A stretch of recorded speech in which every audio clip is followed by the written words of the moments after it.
नमस्कार दोस्तों, मैं हूं मंजू। स्वागत करती हूं अपने चैनल में। दोस्तों, आज आप सबके सामने एक बहुत ही प्यारा गारी गीत लेके आए हैं जो कि आलू भाटा टमाटर के ऊपर आधारित है। तो आप लोग इस गीत को पूरा सुनिएगा, बहुत ही मजेदार ये गीत होने वाली है। हाँ, तो कमेंट में ज़रूर बताइएगा, चाहे फेसबुक पे देखिएगा चाहे यूट्यूब पे देखिएगा, कमेंट जरूर करिएगा कि कैसा लगता है हमारा गीत। और फॉलो कीजिएगा और सब्सक्राइब भी कीजिएगा। तो चलिए सुनाते हैं। तनी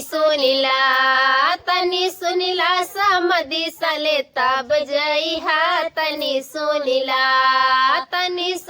समधि सले तब जइहा। तनी सुनिला नदिया किनारे बोअल आलू हो बोअल आलू।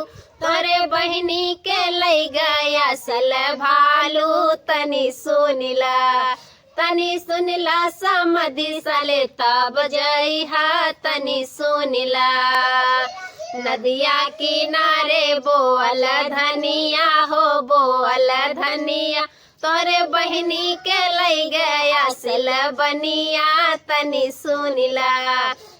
सुनिला समधि सले तब जइहा। तनी सुनिला नदिया किनारे बोअल भाटा हो बोअल भाटा।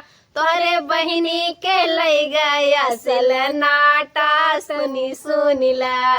तनी सुनिला समधि सले तब जइहा। तनी सुनिला नदिया किनारे बोअल गोभी हो बोअल गोभी। तोरे बहिनी के लई गया सल धोबी। तनी सुनिला समधि सले तब जइहा। तनी सुनिला। तो कैसा लगा कमेंट बताएं। धन्यवाद।